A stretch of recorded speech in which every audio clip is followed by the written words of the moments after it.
Welcome to the Cincy Postcast. I'm your host, Kevin Wallace, and before we dive into today's episode, I want to tell you about our friends at the Empanadas Box. The Empanadas Box is a small, family-owned restaurant owned by natives of Buenos Aires, Argentina, and they have Argentine-style empanadas with 22 other globally inspired flavors available every single day.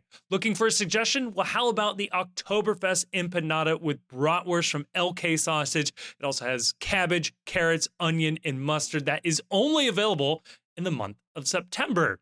Their empanadas are available for dine-in and carry-out, but the pro move here is to get a box of frozen ones to take home. You can also find them in your favorite food delivery app. You can check them out online at theempanadasbox.com or check the link down in the description. You can find more information there, including information on their catering options for lunches, parties, and more. And a special offer to listeners of the Postcast, well, they're offering 10% off your order at their Covington, Kentucky location if you mention the Postcast at checkout. They're at 212 West Pike Street in Covington, and I am happy to report that the staff there are incredibly nice and the food is top notch. If you've been listening to the Postcast, you know we've been talking these guys up well before they were a sponsor of the Postcast. So again, special thanks to the Empanadas Box, incredible folks there. And if you go to their Covington, Kentucky location, they'll get you 10% off for mentioning the Postcast. Welcome to the Cincy Postcast. It's your boy, the Chief, and you know what it means when I'm starting the episode out. That's right, Kevin's not with us this week again. And boy, are you going to notice, because I'm not quite as good as he is at figuring out how to do this whole Zoom recording thing. You're still going to want to listen to this episode, though. We are joined by the Cincinnati Enquirer's Pat Brennan. You've heard him on the Postcast before. You read him for all of his FC Cincinnati coverage. He joins us to break down the FC Cincinnati international break. What can we expect from the players returning from international duty? How is Aaron Boupendza going to integrate himself into this side for the stretch run? And what exactly does success look like for Aaron Boupendza this season? We jump on over to segment 2 to do a little MLS roundup. The Bruce Arena story somehow got even weirder for the New England Revolution. Additionally, would you be surprised to learn an MLS player was secretly playing in a rec league? And more so, that he got kicked out of that rec league for decking someone? We talk a little bit about that. Over on segment 3, we discuss the FC Cincinnati Philadelphia Union game. Is this a trap? Should 1 point be enough for our expectations? Join us and find out, because the Postcast starts right now. Hit it, JTM.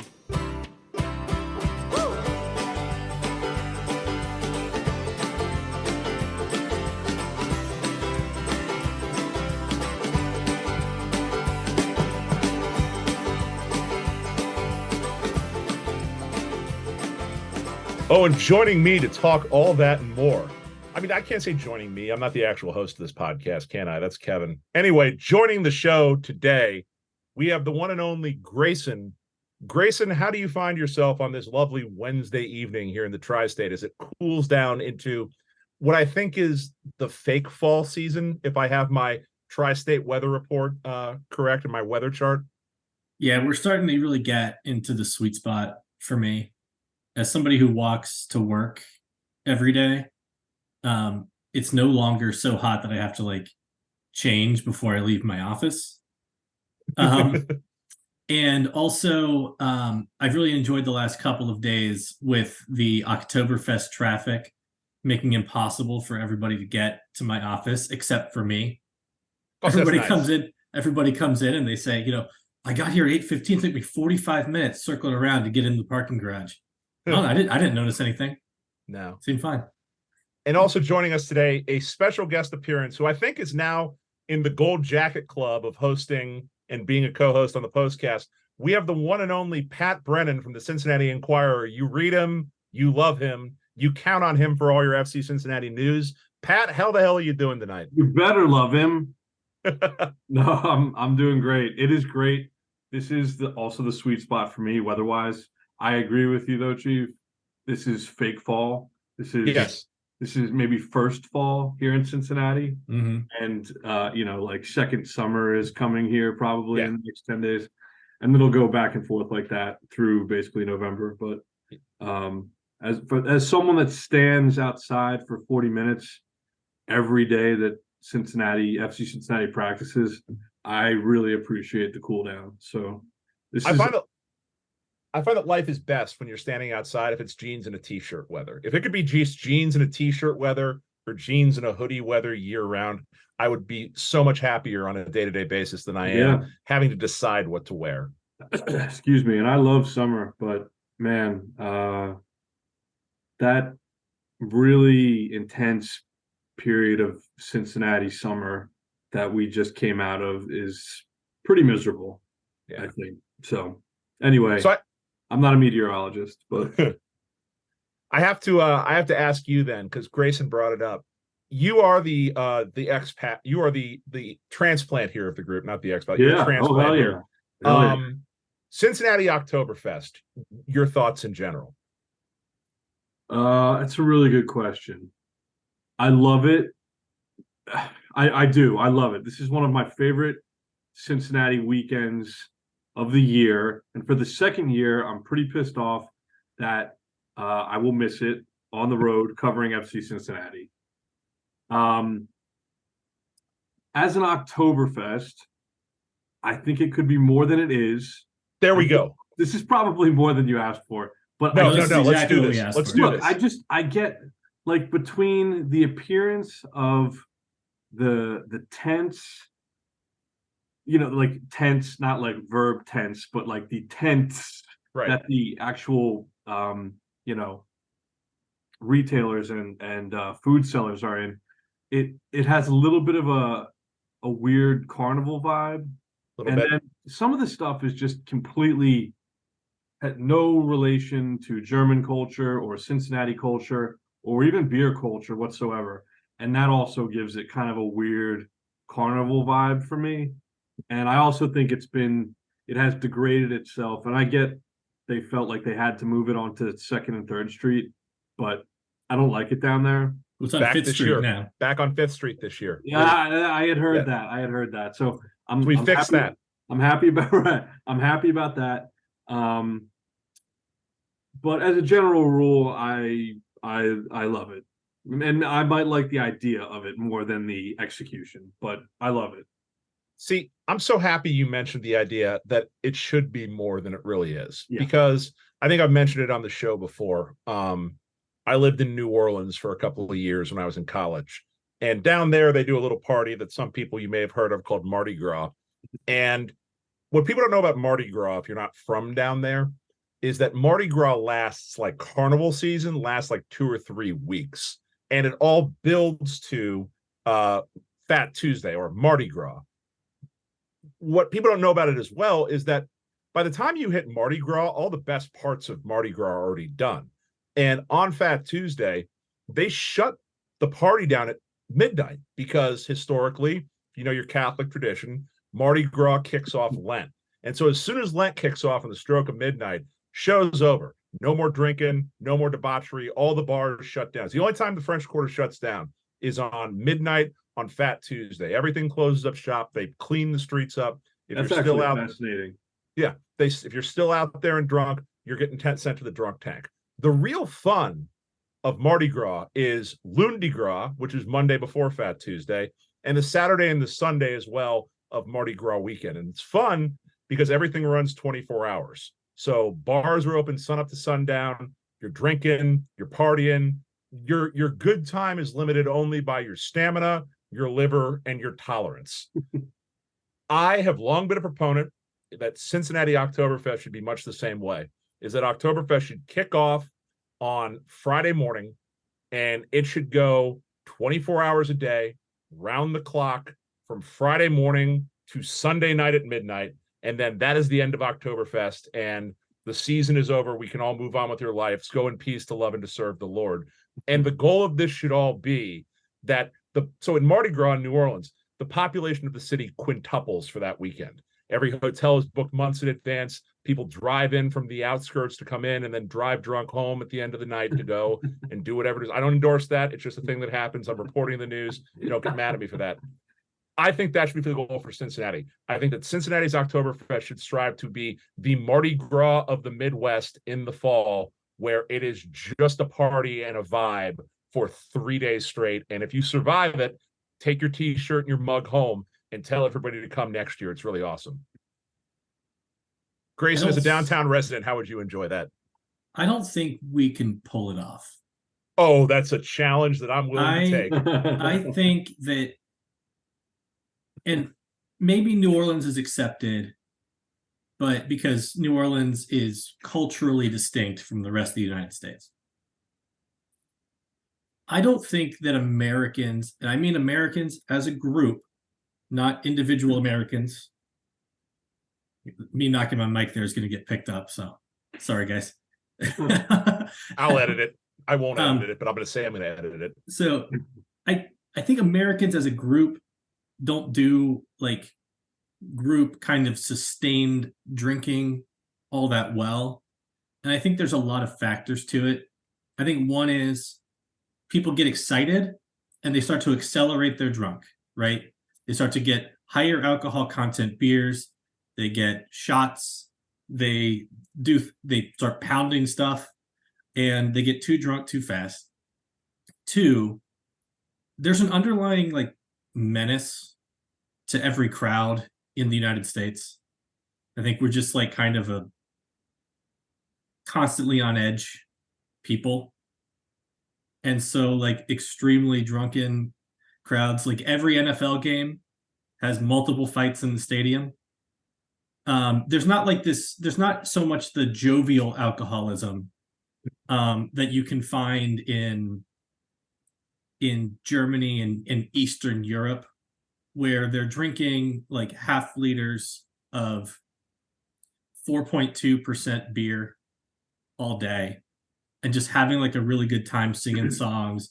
Maybe people are getting on tables, but it's not sloppy necessarily. You know, there'll be like one guy here or there, but like, I don't know. It would be, I think, a disaster. But the best kind of disaster. And also, be the change you want to see in the world. What better place to bring responsible overconsumption than Midwest nice Cincinnati, where we say please when they can't hear each other, where we say oh when we have to scooch on by you. I think if there's one place on the planet that can do this, it's Cincinnati, Ohio. Midwest nice is part of that underlying menace to like all American interactions. You know, like that's that indirectness that could quickly turn into something else. It's just kind of a different way of approaching people. Now, look, if we're rolling out giant tanks of lager and everybody's drinking the same, like 4.2% beer, yes, maybe you could pull it off. So this is an easily I'm still solvable skeptical problem. that it's compatible with the way that Americans behave in crowds. It's an easily solvable problem. What you do is that in order to have your beer served at Oktoberfest, your Oktoberfest beer must be brewed to be under 5% ABV.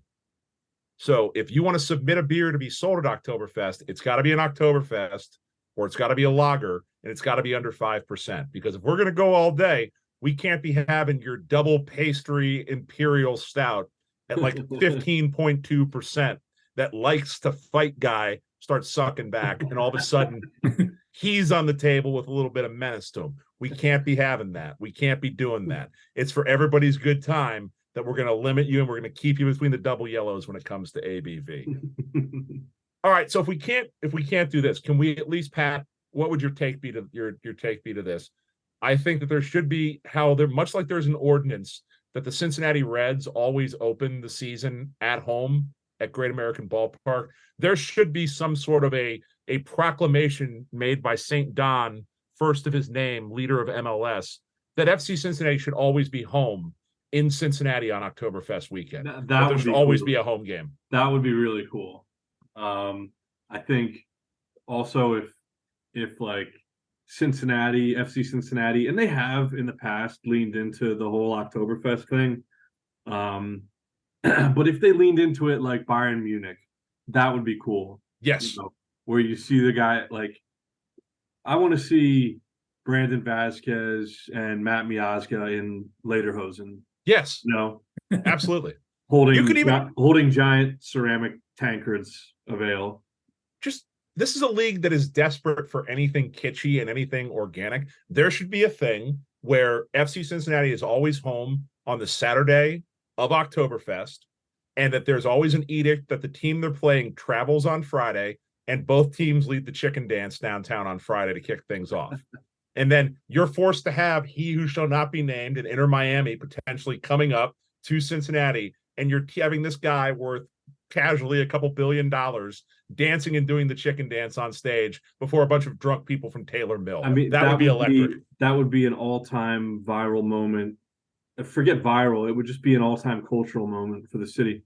But look, I was surprised when Major League Soccer leaned hard into and ultimately adopted the concept and the moniker "Hell is Real." I don't know why, smart people couldn't theoretically get in a room and make this happen. And I think that would elevate our Oktoberfest a significant amount. Absolutely. And I think it elevates it's anything that you can do in modern society to get your content out there and get fun video on SportsCenter and remind people that this league is actually a thing. Yeah, this seems like the knowest of no-brainers to me. But I'm sorry you're going to be missing it. That really makes me feel bad. No, it sucks. It really sucks. I go full nerd too. I've got the stupid German Alpine hat, nice with pins and shit. So nice. I'm really I get way into it. Do you have a favorite? Makes you October? feel any better, Pat? I'll also be in Philly this weekend. Oh, nice for the game. Yeah. All right, cool. Good for you. Let's talk offline about that. Yeah, I'll be at Oktoberfest. And I will be jealous. I will be. Do you have a favorite Oktoberfest beer before we move on from Oktoberfest? Really good question. Really good question. I like kind of. I don't think Germans would call them Oktoberfest beers, but I like to, and I know they've been at past Oktoberfest here in Cincinnati. I would like to go for the hardcore German stuff like Planer. Yeah. And that might be Bud Light to a German person, a person of German origin, but it just kind of, I feel more in tune with the soul of Oktoberfest if I'm doing that. Sam Adams Oktoberfest isn't terrible. Can't go wrong. If I'm going domestic. I don't want to see a pumpkin beer. I know. No. I don't want to see a pumpkin beer at Oktoberfest. Yeah, I'll say those two. Yeah, Grayson. They don't make an Oktoberfest wine, so you have to have a take on this, I think. So I'll do an Oktoberfest. I don't think I'm partial to any particular Oktoberfest, but I do love just like a Pilsner or a German lager. Yeah. Any of the ones that like do that beer well. Yeah. And I think it's an underappreciated and undermade beer in the United States among breweries. I mean, like a lot of them do like a light beer, like garage beer or something. But the really nice Pilsners, especially, I think are few and far between. Yeah, I agree. Hardest beer to make. Any brewer will tell you the Pilsner, any imperfections you've got in the beer immediately become front and center on a beer that's light. That's why I like Northern Row, is that they lean heavily into the Pilsners and the lagers. And if you have a brewery, you should always have at least one good lager on draft at all times and one good stout on draft at all times. And if you don't have both those two things, I'm going to look at you sideways a little bit. Can I just add, I think Franz is decent. Franz is where I was going to go with this. I'm sorry. Yeah. I'm sorry. No, it's good. No, you're the guest. The guest always gets the shine on the show. No. That's what we got to do here. Franz, and then if I'm going authentic, and again, this could be Bud Light to them, Spaten Oktoberfest. Oh yeah, hell yeah. Absolutely. Good stuff. There's a member of the Discord. Join the post Discord if you're not already on there. I know Pat's got a burner on there, or maybe two. Hell yeah. Someone in the Discord, and I forget who your name is, so I'm sorry. recommended that I've got to go check out there's a German restaurant apparently in Dayton, Kentucky called Tuba.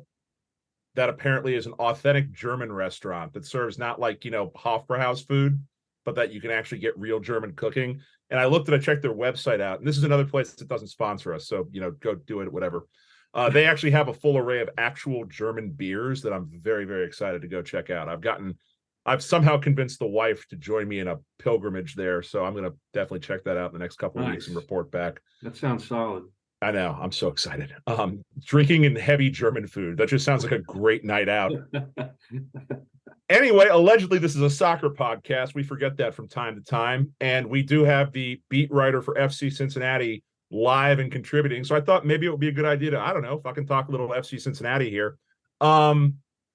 We're in the middle of the international break that seems like it's never going to end. Having said that, I do want to point out, I said this last week, Pat, you'd be in agreement, I hope, that it's fantastic that we're not playing through the international break like we have in years past. I listened to and enjoyed last week's episode. I agreed with a lot of what you guys said on a lot of different subjects. But yeah, this hasn't been, as I'm sure we'll get into, this has not been the ideal set of circumstances for FC Cincinnati, but God be praised that they didn't have a match. They don't have as many players away as Miami does. All things considered, they've had a better international break than some have had. Yeah. So we're going to talk about a few of those teams that had a really rough international break. But we've got players out on it. We had players out on international duty. Players returning back from international duty. Pat, I want to talk to you a little bit about some of your own words here. I'm going to quote you from 8 hours ago as we record this. The players away on international duty, expected to return tomorrow, are not present at training today. There are things I could say to console you, but I know most of you Cincy fans are entrenched on this, so I'll wait a little while. Pat, can you console me, please? I would like to be consoled in this moment. Yeah. Well, look, I might be reaching here, but no, I don't see any reason, even though the earliest these guys can get back, and, we'll see when the sun rises, if anyone touched down this evening or if anyone is present for training tomorrow. It's not like these guys were sitting on their hands for 2 weeks. So Junior Moreno, Santi Arias, because of his injury history, I think you probably have to be more careful with. And Aaron Boupendza is probably a little bit clunkier to slide back in on short notice. Just another subject that we'll dive into more, I think. But Junior Moreno, I feel like, is someone, he's a real pro. I feel like he's someone that could show up to training tomorrow and on 2 days' notice start for FC Cincinnati, especially because obviously, as you guys said, or as you guys are aware, I know Grayson posted about it. Arias and Moreno, again, I'm talking about him, did not play in the second of 2 World Cup qualifiers during this window for Venezuela. So I think I would kind of want to lean toward like 55-45. He'll start Saturday against Philly. That would be my hope. So yeah, he's getting back late. That's what I would say to console you. And look, I understand people's frustration. I think you could see a little bit of that, of the trepidation going into this window from Pat Noonan, kind of talking about, just you don't know what you're going to get at this point. And it's been this way. I'm not one to want to accept the status quo, especially when it comes to how these international breaks have affected FC Cincinnati this year. But at this point in the season, I think you can assume that some of the frustration we've had about guys coming back injured, Moreno, or coming back late, or just getting into the country late, maybe not necessarily from the international break. That's how it's going to be this year, whatever the reason may be for that. But I think Moreno is a good chance to start on Saturday, and that makes me feel a lot better about what I think are already slim chances going into Philadelphia. And maybe Right. Arias too, because he didn't play on Tuesday night. We can talk more about the chances in the Philly game a little later, but Yeah. Is there? I guess I have a couple of kind of follow-up questions on all of that. First, to stick with Arias and Moreno, is there ever a thought or any consideration that, if guys aren't going to play at all or even dress for the second game, that maybe they could be released a little early? Right. I don't know necessarily how that works. I mean, I think Denis Bouanga was released early from Gabon last in the spring. Yeah. Drake Callender was allowed to delay joining the U.S. national team so he could play Saturday with Miami. I'm sure these are incredibly complicated things, and I don't know if you know anything about that. I appreciate we're putting you on the spot. No, those are all fair questions. And here's my expert analysis and information. I don't know. I really don't know. And I think it's the two players are in completely different circumstances.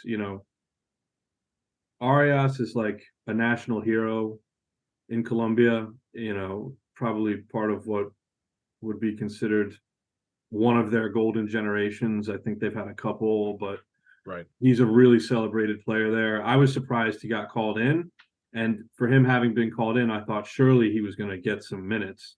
So for him to not get any, I don't know what that says about his place in that player pool for this World Cup cycle. I don't know if he's been dissuaded from maybe further involvement beyond this window. I think Junior is still at an age where, we're very early in the qualifying cycle. A World Cup appearance for Venezuela, which I think most people would probably agree is unlikely.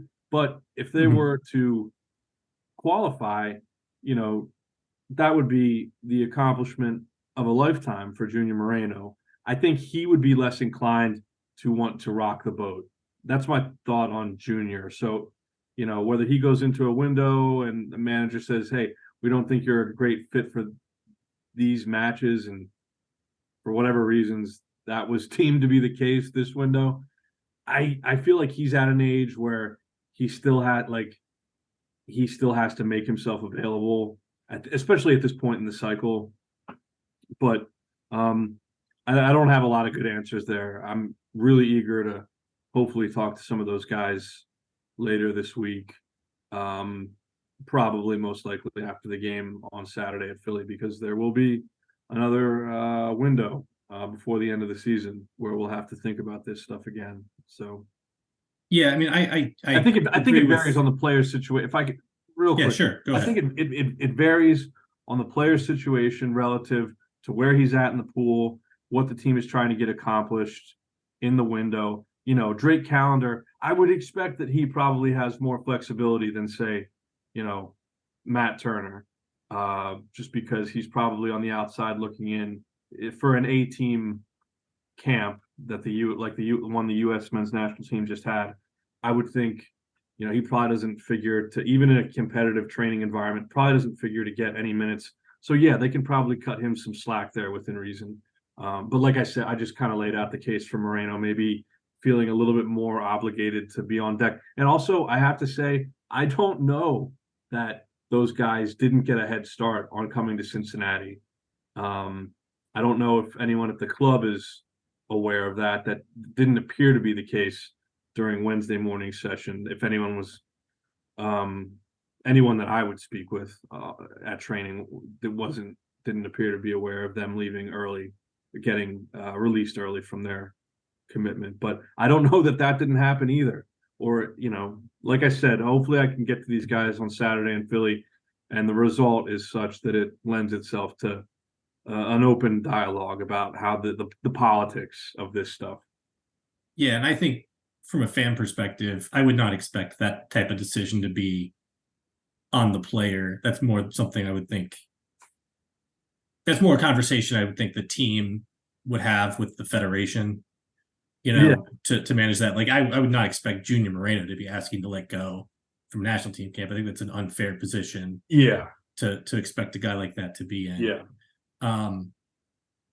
But so then to also ask you about, and again, I appreciate that I'm putting you on the spot and whatever. But with Boupendza, Whatever. with Boupendza, it was interesting because Noonan had made comments before the international window that due to maybe him coming back from injury, he wouldn't be joining the national team, and obviously he did, and he played, I think, 70 some minutes on Saturday. Yeah. But that was their only game, and he hasn't. And it was on Saturday. It was on Saturday, right? So we're looking at 4 days now. Yeah. 5 days tomorrow. Have there been any insights into why he wasn't able to come back right away, or anything you can talk about? Right. Right. So, I will say that I think, Chief, you were talking about kind of some of the stuff that was in the ether. They're just kind of, it was in the aura around Boupendza arriving late after he was acquired by FC Cincinnati. Right. And it was about the Gabonese, consulate and the days that they're open, and like some of that comes into play, I think, in Aaron's case. And I don't know if I know the game he played was not in Gabon. I don't know. It was in Mauritania. Yeah, I don't know if there was training in Gabon or. I think they trained in Morocco. Okay, all right, that's good knowledge from you. Also going through its own sort of catastrophe right now. That's a Yeah. humanitarian disaster. If the second Aaron Boupendza was announced that he was going to Gabon, if you think I wasn't on Instagram every day looking at the Gabonese national team's Instagram story, you would be mistaken. So, but look, what you were saying, Chief, last time, and I think we talked to a lot of the same. I think people that are juiced in the SGs, we end up I'd love to flatter myself and say that I have all this this base of knowledge that's totally exclusive to me. But I think we end up talking to a lot of the same people, and I think what you've heard about transit from Africa to America is as difficult as you guys indicated on the last episode. So this is that if Boupendza arrives tomorrow, even though he played Saturday, like you said, Grayson, and you would think at that point after the match, I would think the whole team, just everyone goes their separate ways. Him arriving tomorrow or late tonight, whatever, that would be a good outcome, I think, and probably the expected outcome for Aaron. Just because we were talking at training today casually, the people there, and someone just said, it might have been John Horlander, he was just like, it's not easy getting to Cincinnati from Africa. And you think about that, and it's like, yeah, it's really not. I mean, if you want to leave North America from Cincinnati and you don't feel like driving to Chicago or, wherever the hell else to do it, there are two pathways, right? One goes to London, one goes through. You can only go to Western Europe. So London and Paris, there's only 2 direct flights international to Europe, right, the continent here. So I'm just doing a back out schedule for Aaron. So he's got to be on one of those two pathways getting in, I would think. And then how does he get to London and or Paris?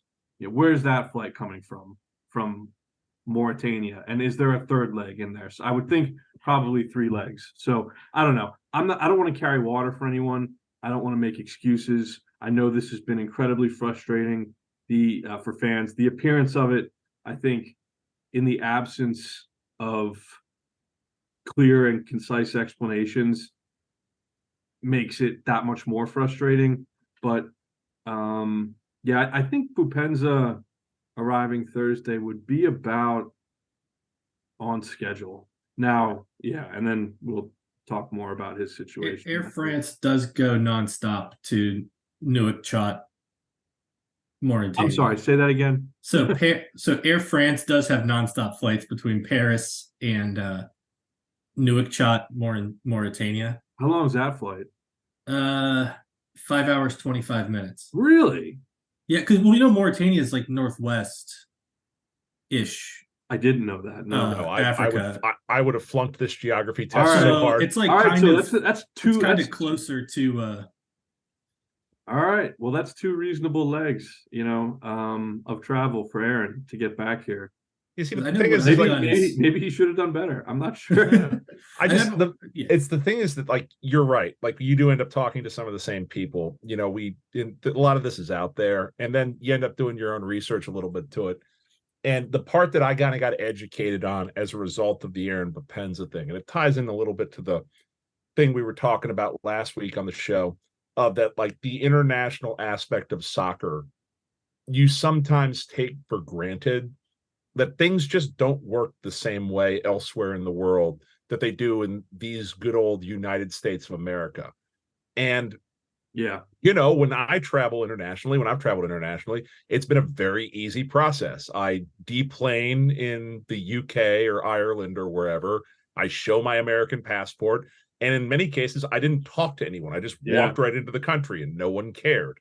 And what my takeaway was from talking to people from the Aaron situation and researching is that every one of these individual countries in Africa, because there is no EU of Africa, there's the new thing that's just being recognized, the G20 right now, the African Confederacy, I think, or what, I probably have the name on that wrong. But there isn't one overarching governing body of Africa. It's a continent of nations that frequently don't get along and have different immigration policies, relations with the United States, different status within the United States with the State Department and everything. And it is a nightmare trying to find solutions that are one size fits all when things are constantly shifting and it's geopolitically unstable at times. And in the best of times, it's still just, we can have a robust debate about why this is that's going to get uncomfortable, but it just isn't on the same level in terms of relations with the United States as Western Europe is. And you can get frustrated by that, but in a sense, there's nothing you can really do about it other than just have a little bit of grace for the fact that you don't have to deal with it on a regular basis like Aaron does, or like we talked about with, like, getting Waboto's family into the United States. What a nightmare to get otherwise, close family of an employee of a major American corporation, MLS, into this country. And it sucks. And all you can do is hope that the right people are on it and that Aaron gets here safely. And I think it's if this team goes on to win the Supporters' Shield, at least a Shield, I think, we probably don't worry about a micro headline like this. And maybe it's more than a micro headline because it has been a consistent theme, I feel like, throughout this year. But I think if they win some form of hardware this year, I don't think this follows them into next year. You hope solutions are found during the off season. And I agree with something you guys said last week on your show, which was that, saying this happens to other clubs doesn't soften the blow or ease the anxiety of going into Philadelphia this weekend, potentially without, or, with limited availability for these three, pretty freaking important players. But I sensed, kind of going back to something I already said, I sensed the trepidation when these players get called up now. And unfortunately, it's not totally the 100% joyous moment that it should be, because, and if this really is happening to the same extent that it happens to Cincinnati all over MLS, that sucks for all of MLS. But people are probably not wrong to be concerned and a little bit on edge about these call-ups now. You want to feel good for the player. You do feel good for the players, of course you do. You know, Santi Arias getting called up at this stage of his career is incredible, especially after everything he's been hit through just in the last year here in the States. Right. But I'm hoping that come the end of the regular season and certainly by the end of the MLS Cup playoffs, we aren't looking back on these windows and thinking, what if? You know, hopefully it's just something we can toss into the bin. And hopefully it's something where they talk about this league growing. This league has a lot of growing to do on the field. I think we all agree on that. And you can spin narratives all you want about how things are going to change because certain superstar world-class players get added to the league and they increase eyeballs on the league. But this league's got a lot of growing behind the scenes to do. And this is one of those things where they've got some growing behind the scenes to do, I think. Yeah. Just to, you know, the geopolitical circumstances are what they are. But you do get the sense from the outside looking in that maybe they could hire some more or better people to start working on some of these issues. Yeah. I mean, I think Pat Noonan had a very raw take on that. I think two windows ago now. And I think there was some concern that maybe he had spoken out of turn on that, maybe wasn't like totally up on some of the issues in play with that. But I was thinking about that today, and maybe the raw take we got from him there was closer to the truth than, you know, people involved more closely wanted to concede. Maybe there are improvements at the league level that can happen there. We'll see. Like I said, hopefully this is something that doesn't haunt FC Cincinnati. I guess it would be on the supporter shield front. Hopefully this isn't something that haunts them into the offseason. You know, I don't think it will be, but we'll see.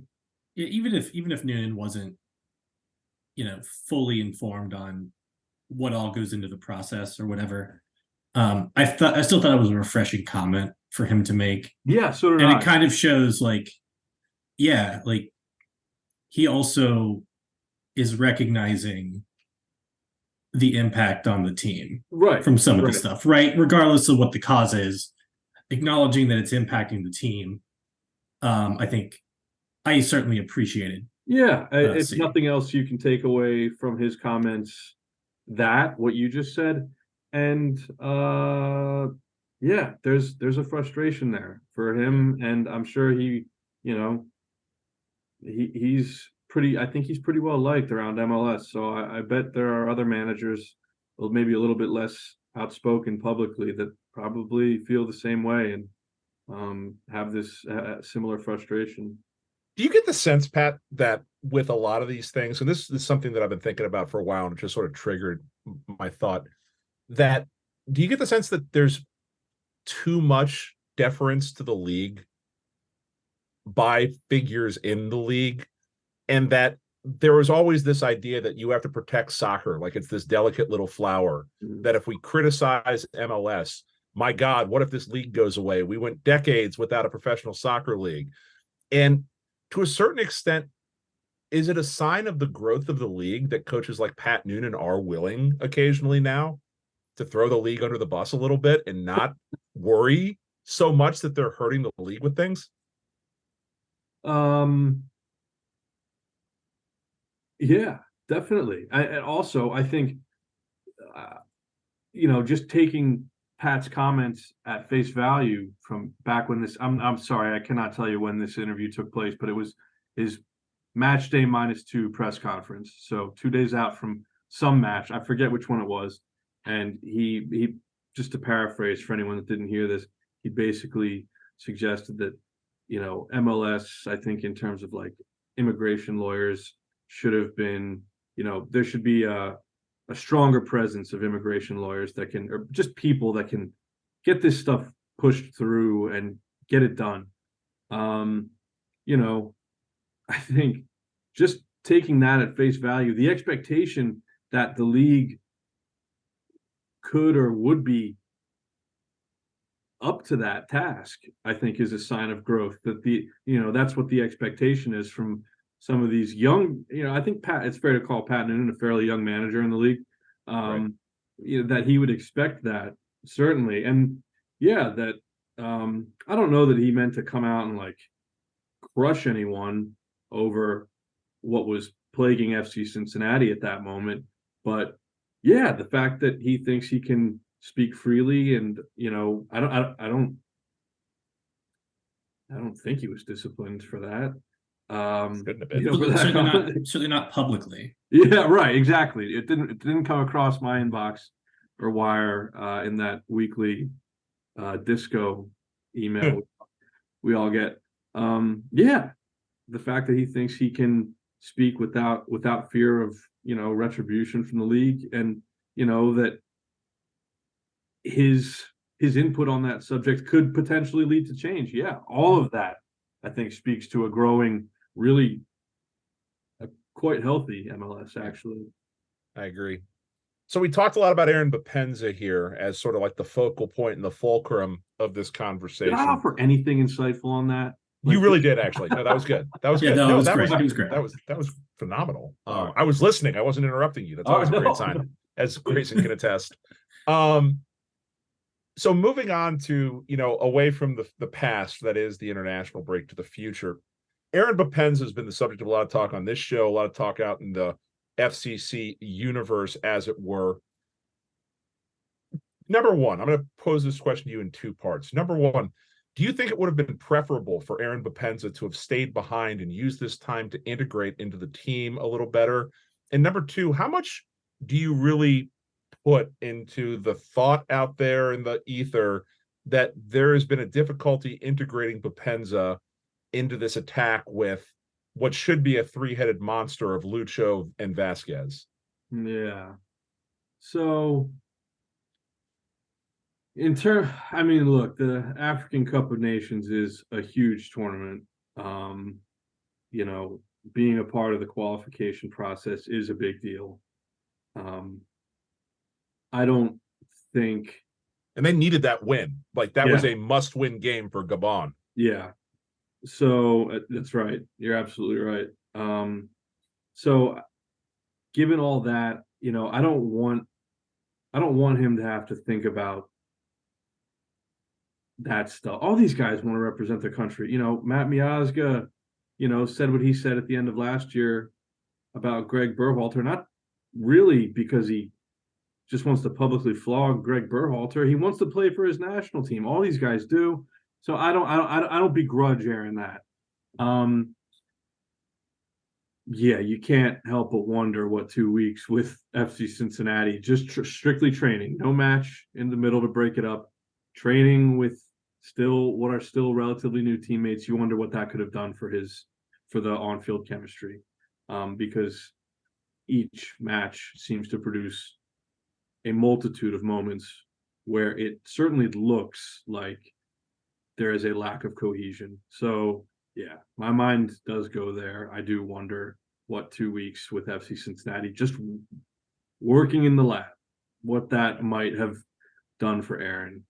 Do you think the fan reactions to what we see on the field, do you think the fans overreact too much to the body language, the demonstrable things we see, and the articulations and the gestures that make it seem like they're just not seeing the game the same way? I'm talking specifically of Boupendza, Lucho, and Vasquez. Or is this all natural part of growing and integrating, and we really need to not worry about it so much?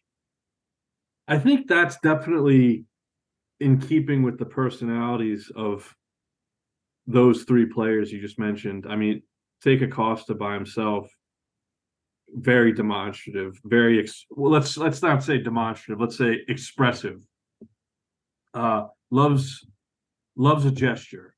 If he's not saying it with his words, which I assume he also is on the field, he wants to underscore his point with his hands and sometimes his head and his shoulders and his torso. I think that's like part of the game. Sometimes you see soccer players who are, by all accounts, really good teammates, and they're just like gesticulating to each other so rudely. It's like these guys must hate each other, but then they score a goal and it's like, it's all good. I don't know. I think there's also a measure of, you can't, these guys don't have a bullhorn when they're on the field. So maybe sometimes if someone is looking at Aaron after, he makes a bad pass, a gesture could convey to a stadium of 25,000, like, hey, I read this play wrong. That was on me. You can tell a little bit of your side of the story with kind of the exaggerated gestures. You know what I mean? And it's not just taking ownership of a bad play. We've all seen, the thumbs up or the heart pat, hand patting over heart, as if to say my bad. But maybe if you felt like someone didn't read your run correctly, you can just convey that to the TV audience or whatever. I think that definitely comes into play, especially with bigger players who know the camera's on them. Do you think that Lucho Acosta maybe has to use his hands to talk more because he needs to be seen at eye level with other players, and unless his hands are up in the air, no comment.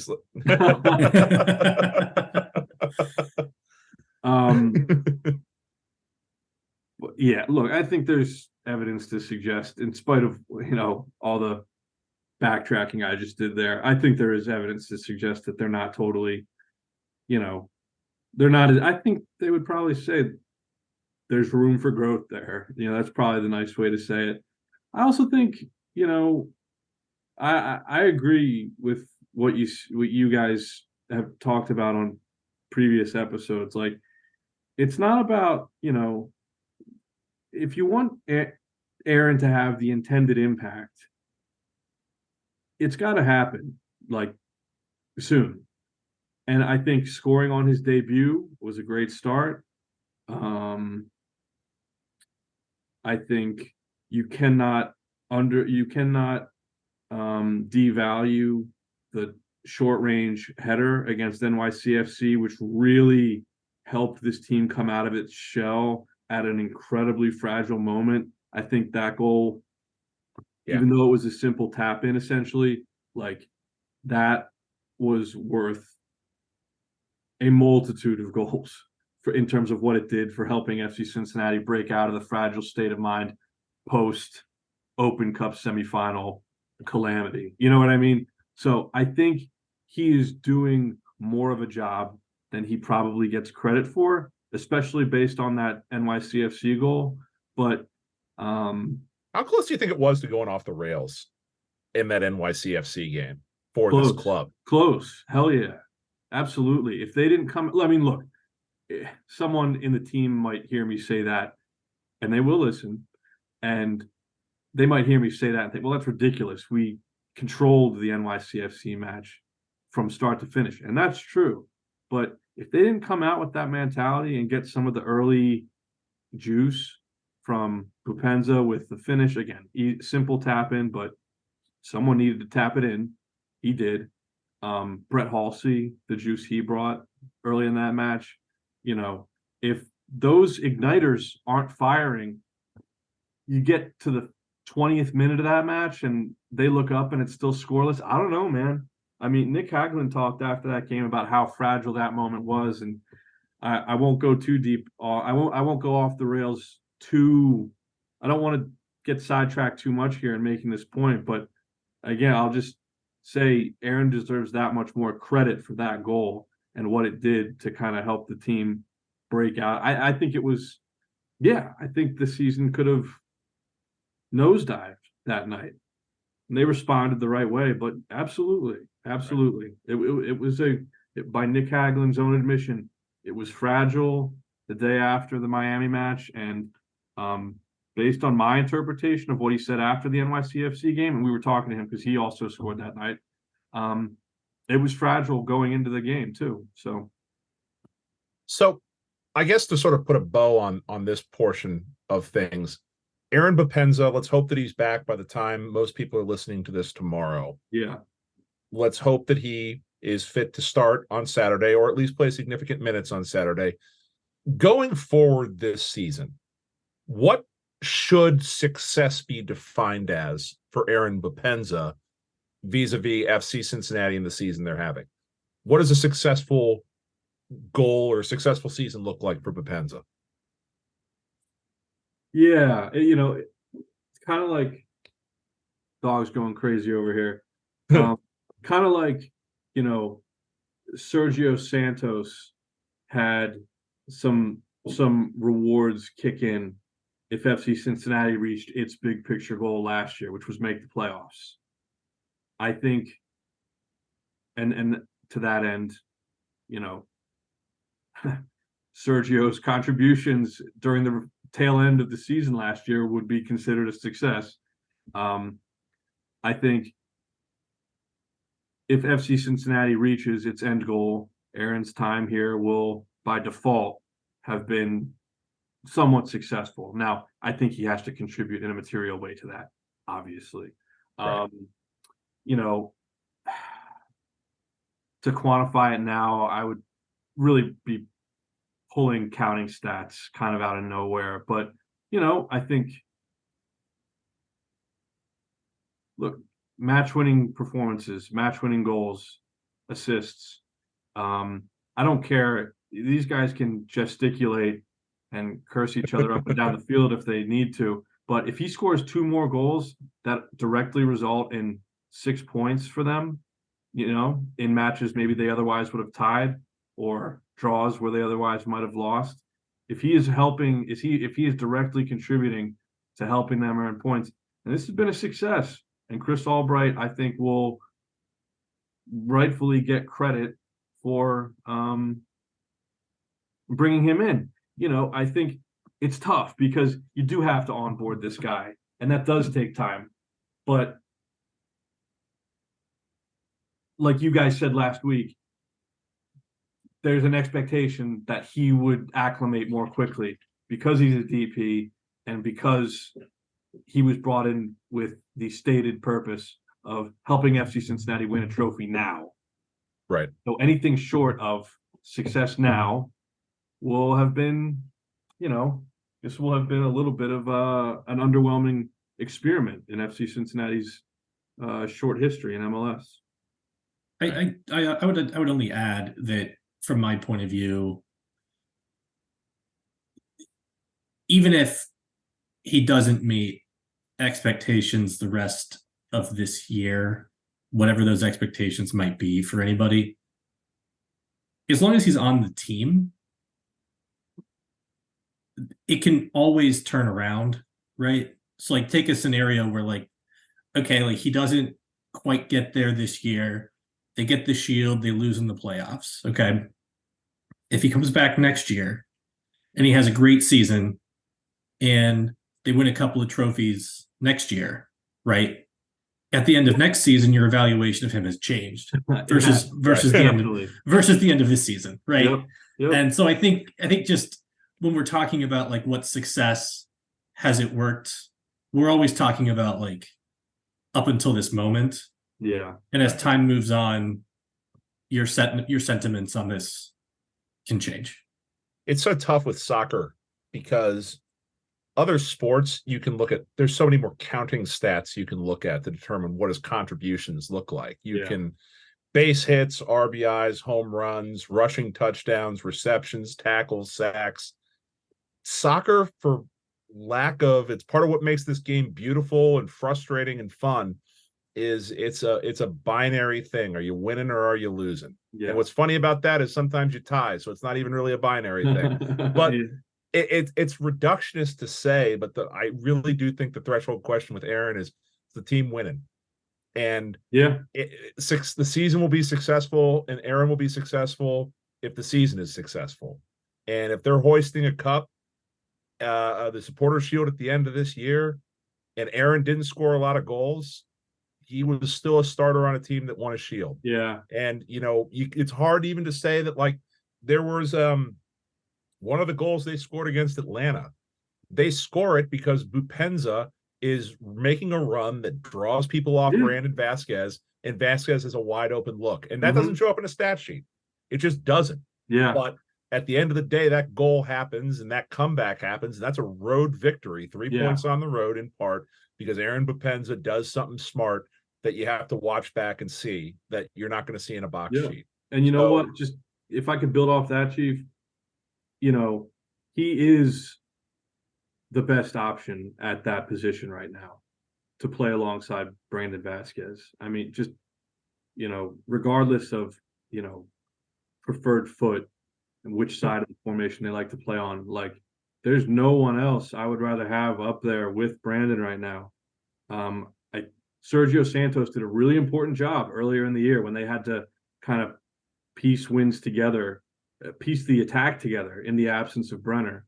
But it's been a while since he's scored, and I don't think he's looked very good at all, like, frankly, against Miami and then against Orlando. It just looked a step and a half off the play and where he needed to be. So I prefer him over Sergio. We haven't seen Don Badji in a long time, obviously, consistently. I've seen a lot of him in Milford. Yeah. I think Aaron brings more. Yeah, look, Don Badji is a depth piece, and the list goes on and on. So building off what you were saying, Aaron is the guy at that position, and regardless of counting stats, he's the best thing you have going to put in terms of two-striker system and playing alongside Vasquez. And if you're from the club and you don't like anything Pat says, we made him say it. Obviously. What did I say? I don't know. just putting a cap on that. Yeah, it's just every. Yeah, we held him at gunpoint and forced him into any bad takes you don't like. Part of the job is to be somewhat opinionated. Right. I really back away from the opinion side of my job now, and less so in kind of my takeaways writings. I'll lay down an opinion or two in those pieces. But in terms of, like, getting up in the morning and, like, really searching for a good scrap on X, I'm not like my appetite for that is so low right now. So, but yeah, there's still an opinion piece to my toolkit. So, by God, we got to work on your Stephen A. We work on your Stephen A. Smith voice. I think that. Well, then I need, my delivery is my verbal delivery needs some fine tuning for sure. Increase the volume of the take and the heat of the take, and you can never quite go wrong. All right. Well, that'll put a wrap on our FC Cincinnati talk. Pat has graciously considered and consented to join us for the entire run of segments today. I just volunteered him to do that. So there we go. We're going to go on to segment 2. Segment 2 coming up on the other side of Jim Trace and the ad read. We got a little MLS roundup. We're going to talk a little bit about the Bruce Arena saga, which inexplicably took an even weirder turn over the last couple of days. We've got a hell of an impersonator story coming out of the league. And what does the Aaron Rodgers story give us as insight for the future of MLS? So stick through the break. We'll be back in just a second. This episode is also brought to you by Cincy Shirts. Look, you know Cincy Shirts. You love Cincy Shirts. They've been with FCC from the beginning, and we here at the Postcast, we're just huge fans of their work. They were very early sponsors of the Postcast here, and we have always enjoyed their work. If you head on over to cincyshirts.com, that's Cincy with a Y, shirts.com, and check out using the promo code ThePostCincy, all one word, all caps, you will get 10% off your order, and you let them know that we sent you. Like, they have MLS and MLSPA licensed FCC gear available online and at their 2 retail locations in Hyde Park and Fort Mitchell. If they don't have your size on the shelf, they can print you one on the spot. That is a fantastic feature and something that I have used as well. So again, special thank you to Cincy Shirts. Head on over to their website or check the link down below in the description for the promo code ThePostCincy for 10% off your next order. And a huge thank you to Cincy Shirts. Oh, and we are back. Was that a good Kevin Wallace impersonation? I don't care if it wasn't. We are back. We are back. Folks. No. Anyway, little segment 2, a little MLS roundup here. I think the story of the league right now, and really the story of American soccer right now, is the culmination to the Bruce Arena saga, where the team allegedly refused to train for a day. There was a all hands meeting, which apparently got a little out of control. And then some of the most massive spin I have seen on a story in a long time, where somehow no details were revealed whatsoever about the underlying cause of everything going on right now. Yes. So Grayson, you want to fill in a little bit of the gaps on this? Yeah. So I can't really fill in the gaps, but I can kind of lay out what has been reported, primarily from The Athletic. Jeff Carlisle at ESPN has also been on this beat a little bit. There's also a lot of New England, I think, like fan kind of accounts that have said a lot of different things.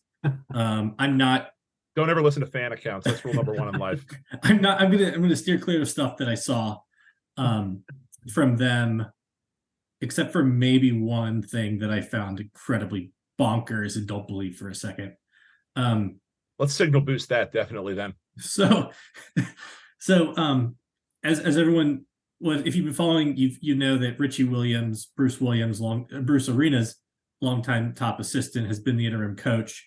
And The Athletic reported, we talked about this in the last episode, that he was actually the genesis of the complaint about Arena's allegedly inappropriate or improper remarks. As an aside, I really would love reporters, and this is really a note for you, Pat, to be careful about where they're putting allegedly, right? Because if you're going to say like Bruce Arena allegedly made improper and inappropriate remarks, that means the question is, did he make the remarks or not? But they are definitely inappropriate and improper. But I've also seen people say he made allegedly improper and inappropriate remarks, which means that he definitely said something. And the question is this inappropriate and improper, right? And then we're arguing about whether the remarks themselves are that's the kind of rhetorical breakdown I come to this show for, and I know I will get from Grayson on a consistent basis. Well, it's kind of like the Patrick Mahomes tweet. I don't know if you saw it right. Yes. Yeah, the placement of the comma. Where it was hate that man versus hate that comma man. And the comma makes a big difference on what his thoughts about Aaron Rodgers are. When I first saw it, I was like, I love the competitive fire out of Pat Mahomes here. Yeah, hate that man. One less competitor down. Okay, so then The Athletic reported Rodgers would understand. He doesn't talk to his own family, so. Then The Athletic reported that they had that the team staff, I guess, like the coaches, Kurt Anolfo, I don't remember if the team president was involved as well. They had like hours of meetings with the players where, according to the reports, the players were asking a bunch of questions and getting basically no answers, which makes me wonder like what exactly was being said for hours. But then they reported that the players refused to train. There's a little bit of dispute on this, where Kurt Anolfo said that there was a mutual decision at a press conference today that the players never refused to train. We don't know the truth. I highly doubt that Tom Bogert and Pablo Maurer and Jeff Carlisle would report that unless they had a pretty reliable source that told them that was the case. So then after the meeting on Tuesday night, the Revolution announced that Richie Williams no longer going to be the interim coach. They elevated Clint P., the Revs 2 coach, to the interim coach title. Dave Vandenberg and Shauri Joseph mutually departed from the club. Those were the two assistants who had publicly expressed support on social media for Bruce Arena. And there was really no mention of what Williams' status was moving forward. Fast forward to today, Analfo did say that Williams was still an assistant coach on the team, but that he's experienced in soccer and he felt a change needed to be made. This is all very similar to when I applied to college, and I wasn't rejected by schools. We just had a difference of opinion as to whether or not I should attend. And then, Analfo also kind of broadly characterized everything that happened as quote unquote baloney. And it seems like, based on what I've seen on Twitter from folks who were at the press conference, didn't provide very much information and made a number of, at least in written form, I would characterize as snide or sarcastic comments and dismissive comments about what's been going on the last few days. So, Pat, I pose this to you as all way of saying, shouldn't this be a little bit of a bigger story? That this is an absolute meltdown of a MLS franchise in real time, in mid-season, number 2 in the table on the Eastern Conference. Yeah. This is a massive, massive story, You know, in MLS, right? yeah, no, it is. And I was going to say, with your added context there, that's what makes it, that's what kind of makes me think this whole thing is being undersold a little bit. The caliber of season that New England is having. I mean, they could finish runner-up in the Supporter Shield still. I have thoughts and concerns that will not happen now, just based on what's transpired. But just taking in isolation and, setting aside I think what most people would consider, they're, 9 points back of FC Cincinnati in the Shield race and in the East. But, anyone would consider that a good to great season, a very effective season. Putting all that to the side, I mean, this is sad, unfortunate bombshell stuff. And, Bruce Arena was the principal architect of what had been an MLS franchise that I think was on life support prior to his arrival in the middle of the 2019 season. And he built out a juggernaut and a Shield winner and a team that I thought, and I still, part of me thinks, a team that could still give FC Cincinnati problems in the postseason if New England is able to kind of keep the locker room together and keep the first team environment just kind of straight line focused on what they still have to play for. But it was also a reminder that, the arts of damage control and,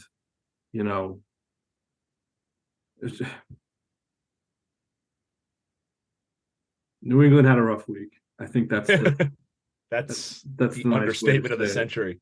I mean, it's really troubling. The whole thing is troubling, frankly. Well, so to put this sort of in a different context from your background as a reporter, the league does this level of opacity and this refusal to answer really basic questions about, like, I always go back to this idea that, can you imagine if, pick any team that has finished second in NFL recent memory. Yeah. Can you imagine if, like, the Cincinnati Bengals, the number 2 seed in the AFC, if they dismissed Zach Taylor 2 weeks before the end of the regular season or 3 weeks before the end of the regular season and offered no explanation whatsoever as to what the grounds for it were?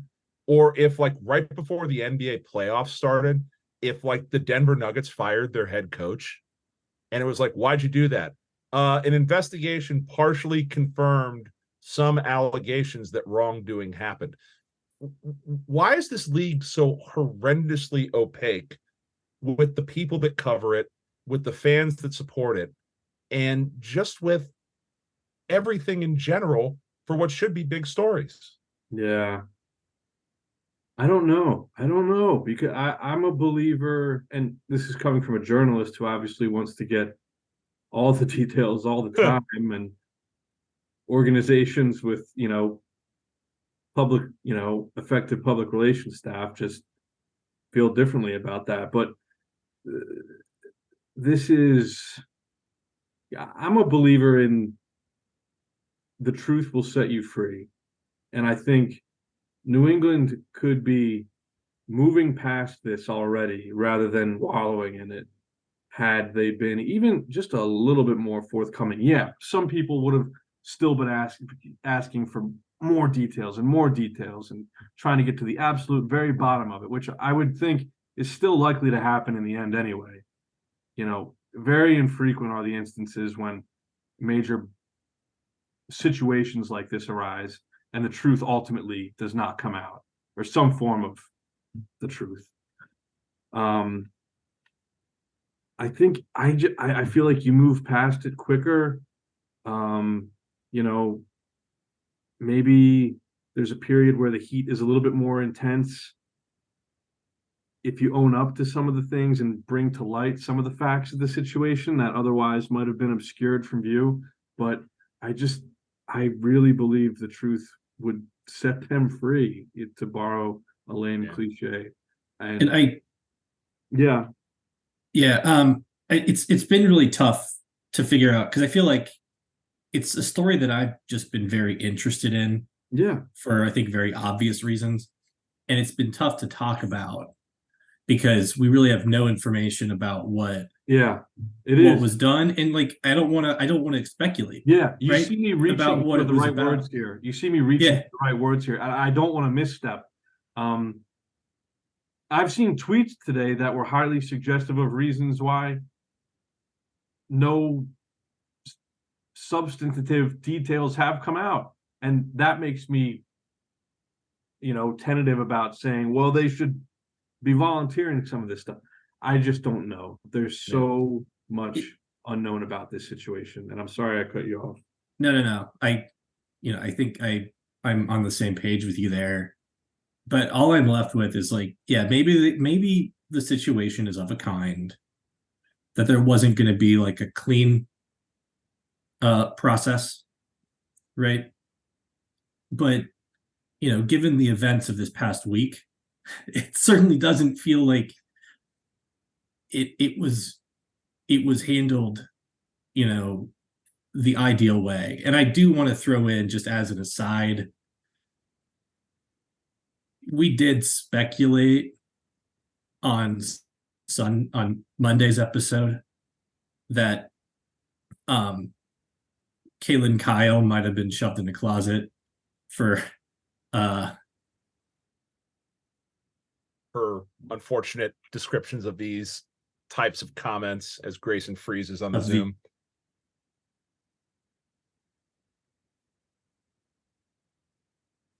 Was that she was suspended for 30 days by MLS. There you go. Well, sometimes even a broken clock is right twice a day, I guess. Well, I don't know if it's right, but you mean our speculation? Yeah, of our speculation. Yeah, right, exactly. We occasionally get that right. I always counsel people in these types of situations that you turn a 1-day story into a 5-day story when you let details linger out of sight of nowhere. And so now, as a result of the way New England has handled this, and maybe there wasn't a better way to handle this, is that it's a story now. It was a story yesterday. It was a story over the weekend.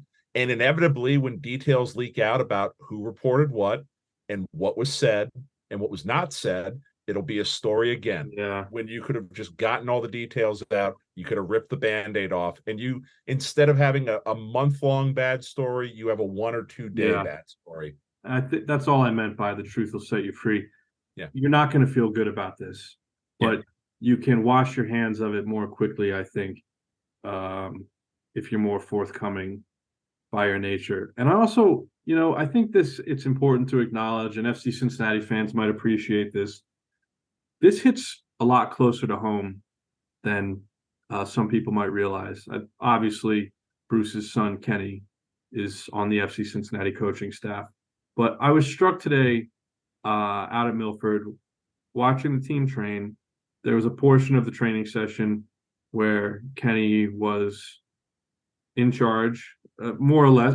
Look, and there's nothing underhanded about that. He was very involved in that particular portion of training, as all the assistant coaches kind of tend to take their turn leading various aspects of the session.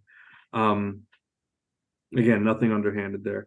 And Kenny was just he was barking out orders to the team as any manager or assistant coach would on the Wednesday before a match, and I was just so really profoundly impressed by that, because the pain he must feel right now on a personal level to have his father I know to have your father caught in this situation. And I know that's the life. Some people would say, like, well, that's the life his father chose and brought his family into, and then Kenny became a coach, and that's the life that Kenny chose. But I don't think it's that simple. No one signs up for these situations. And setting aside whether Bruce was wronged or whether he had this outcome coming, I hurt for Kenny to have his family go through this experience, the suffering that must be. I don't know that level of psychic pain, few people will in the world. And I think also Pat Noonan is pretty open about the fact that Bruce mentored him, really brought him into the coaching side of the game in an important way, played for Bruce. And I'm sure Pat is, probably not to the extent that the Arena family is going through it. I'm sure Pat's going through it too. And, it's, I think it's an important moment to recognize the human side of this business. And I don't know, I guess I was just impressed to see Kenny out there being a professional, doing his job in these circumstances. It's not easy. It can't possibly be easy. And it's a tight knit fraternity with a lot of these guys, and the people that give you your opportunities are people that you are mentors to you, and people that you call on for advice, and people that you call on, who are friends in the business. Don't want to get too deep into it, but speaking from experience, there is never a time in your life, no matter how old you get, there's never a time in life where it's good to see people criticizing your old man.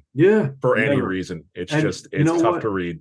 I bet it doesn't get easier for Kenny, because throughout his life, his dad has been in this profession. He grew up with that, and very few coaches get to walk away from a job on their own terms. These people are, a lot of coaches say, it's cliche, but we're hired to be fired.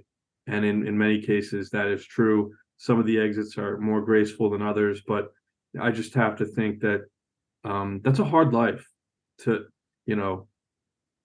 the incredibly high, prominent posts that Bruce has held throughout his career.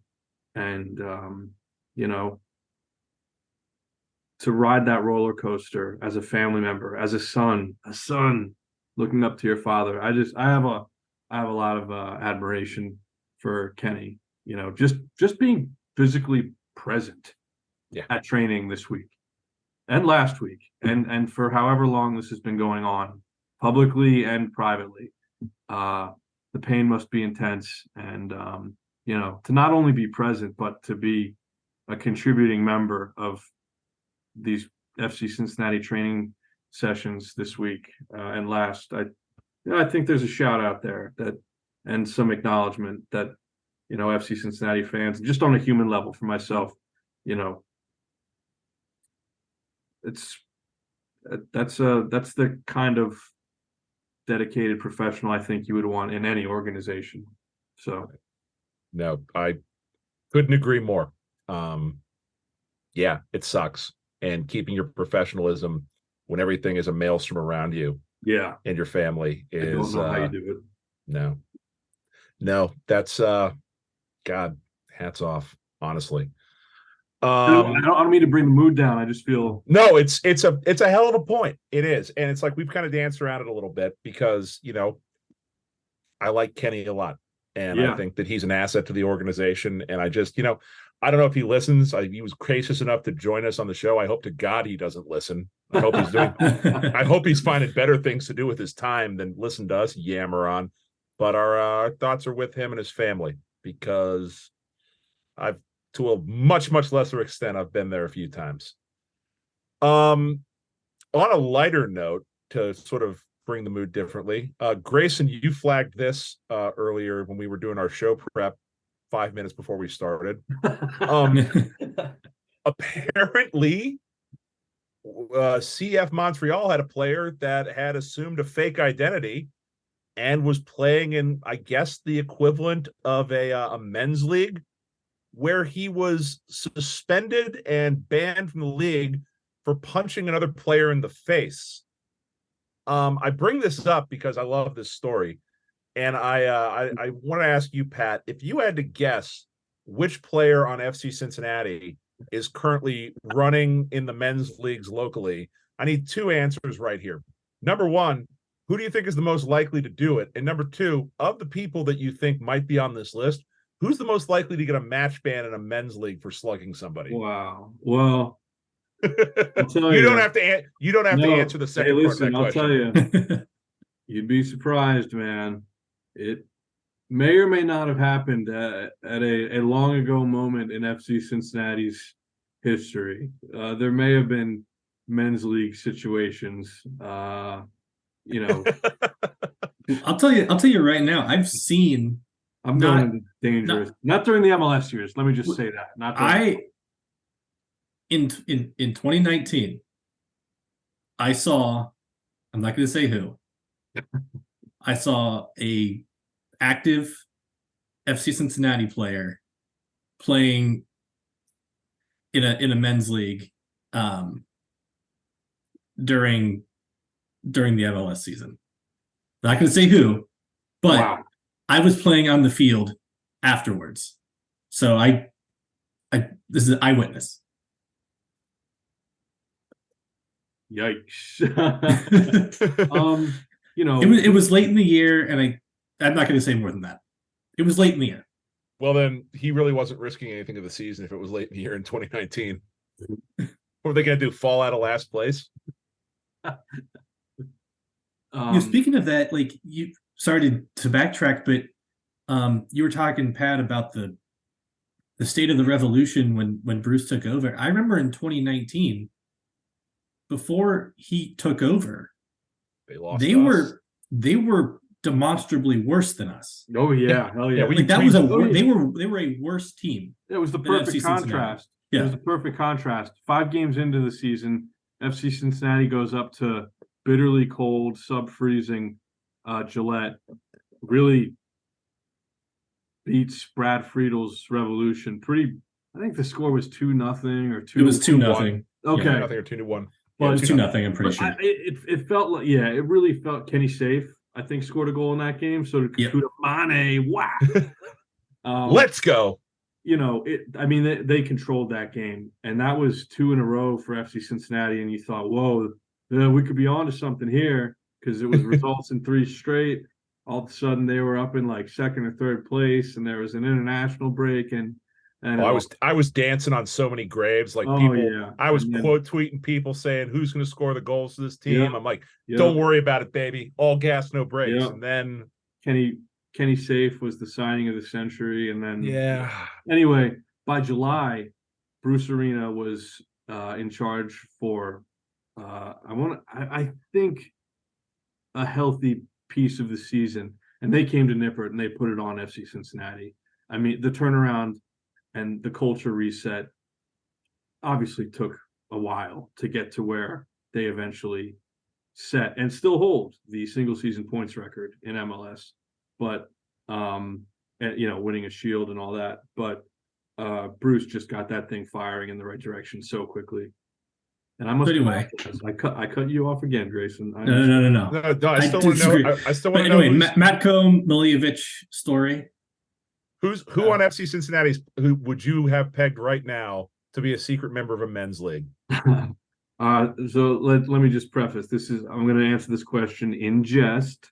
There should be no suspicion whatsoever that this is actually happening. Right. And your mind goes right away to the depth players, right? For me, anyway. And for some reason, he's so good-natured, and he was good enough to retweet a story of mine over the weekend. There we go. And he would never do this, but Evan Loro, comes to mind. I probably he only comes to mind because he's in the position he is in the goalkeeping depth chart. But man, he's a good guy. I feel dirty suggesting he would. Even I hope he's out there and doing this, and I hope he's not playing goalkeeper. I hope he's doing stepovers, I hope he's scoring goals and styling on people. I mean, this would have been such an easy question to answer in like 2020 or 2021 when there were like so many known malcontents. You know what I mean? The answer then was Jaap Stam. He was absolutely out there wrecking ankles in a men's league. 2-footing people. Two-footing accountants. I think he was. He might have been 2-footing club accountants because they would play out at Milford, and by all accounts, like I know a friend of mine who has since moved on from the organization, I think nutmegged Diop, and that didn't happen again that day. And it the physicality of the match for that individual, I think, increased substantially, and he was on the receiving end of all of it after it happened. I think if you dosed Jaap Stam with truth serum, I think deep down he believed he could have still played in MLS on that FC Cincinnati team. I mean, he was in good enough physical shape, and the dude, he did a lot of work, like long distance, like running, and not like ultra stuff, but like longer distance running and biking on a little Miami trail. I think he definitely would have been fit enough. And God, he could ping the ball still. My God, man. So could possibly have been worse than the players we were starting during that time period. Might have been. In the past, if you don't mind, I feel more comfortable like including the whole player pool from throughout. Go for it. Yeah, sure. Go ahead. Siem de Jong. What a pull! I love. I could see him just being like, "Screw it, to hell with this," and just showing up at a Gotham League match, at the old stadium where TQL Stadium now stands. Mm-hmm. The high school football stadium they moved for TQL Stadium. I could have seen him showing up on like a frosty, frigid, January night. Now, see, I'm just picturing now, like, good friend of the podcast, Jeremy Lance, with Gotham Soccer, looking at his ID card and be like, "That's funny. You don't look like a Ron Mexico." Yeah. Or, So maybe even someone who was really checked out, bringing their wife and playing in one of the co-ed leagues, Oh, I'd love that. That would be great content if you found out about something like that and you could write about the FCC player and his wife moonlighting in a rec league, a mixed rec league. So I don't know if you remember this, Pat, but there was a so the data guy who was from the Netherlands that worked for Gerard. Yeah. He gave an interview to a Dutch magazine about his time working for FC Cincinnati. Yeah. And this was an early post article. I don't even know if you can still find it on the website because we moved the website over. But I took the Dutch article and put it through Google Translate, and they do talk about in that article Stom setting up the teams where it was like literally like coaches and like anybody who was like a former player was on one team and then everybody else was on the other team.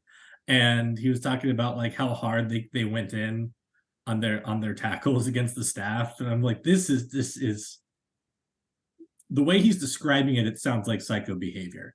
That's I'm completely not sure, unhinged. I'm not saying that that's like exactly what happened, but the way he described it is psycho. I mean, it's like the longest yard, except Burt Reynolds isn't involved on the other team. It's like the star quarterback. I mean, Right. where's the pleasure in that? If you're doing like I used to play pickup basketball in college. Was I a good basketball player? No, absolutely not. But it was like the absolute best workout I could get because it was a competitive environment. Sometimes it would get a little testy, and you got like just everything you would want out of a workout.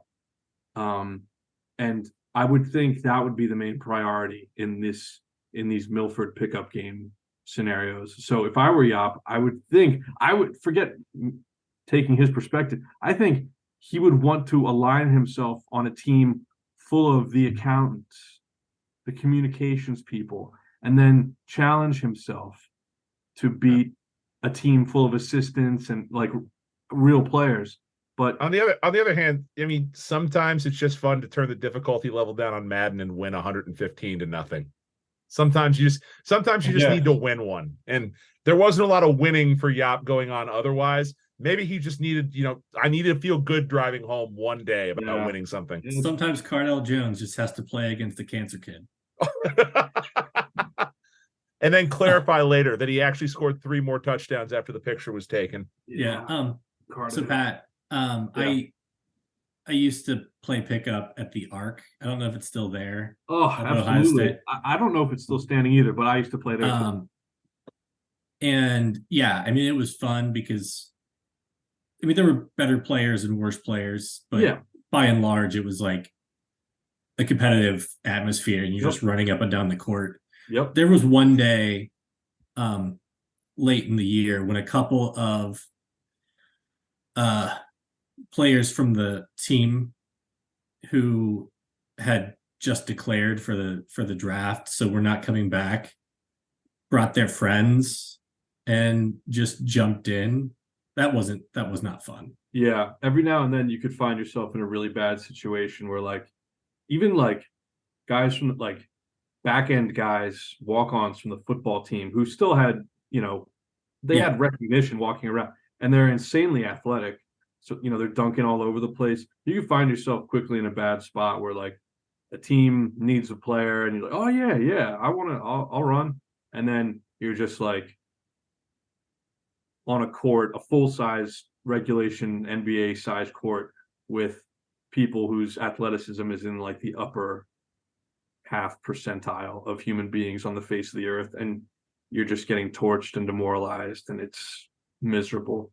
There was into a game one time, an outdoor game where Jared Sullinger, who was ultimately a first-round draft pick, he had a cup of coffee with Boston. Yeah. Then he went overseas, and last I saw he was playing in TBT with some Ohio State alums. Yeah. Carmen, Ohio, I believe. Yeah, that's right. Carmen's crew. Carmen's crew, yeah. Right. And so I guess he's out of the game, but. He had already declared for the draft. It was like almost summer. Some kids had gone home for the year, and he's just effortlessly raining threes down.